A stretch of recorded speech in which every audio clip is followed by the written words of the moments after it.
ఈరోజు లక్షల మంది ఒక అడవిలోకి వస్తున్నారు. పెద్ద గోపురాలు లేవు, భారీ విగ్రహాలు లేవు, రాజకీయ నాయకుల ప్రసంగాలు కూడా లేవు. అయినా ప్రజలు వస్తున్నారు. ఎందుకు? అదే నాగోబా జాతర.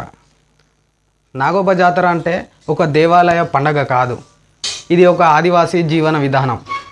ఆదిలాబాద్ జిల్లా కిరామెరి అడవుల్లో గోండు, ప్రధాన్, కొలాం ఇలాంటి ఆదివాసీ తెగలు శతాబ్దాలుగా జరుపుకుంటున్న ప్రత్యేకమైన పూజ ఇది.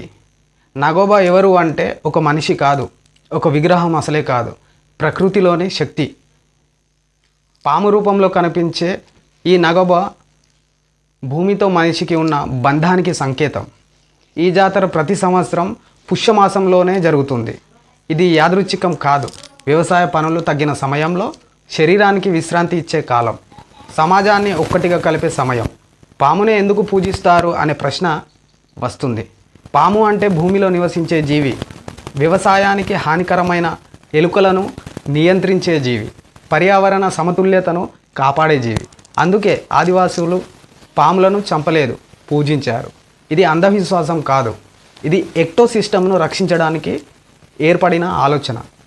నాగోబా జాతర ఎలా జరుగుతుంది అంటే దూర ప్రాంతాల నుంచి ఆదివాసీలు నడిచి వచ్చి చేరతారు. సంప్రదాయ వేషధారణతో, వాయిద్యాలతో నృత్యాలు చేస్తారు, తమ సంస్కృతిని ప్రదర్శిస్తారు.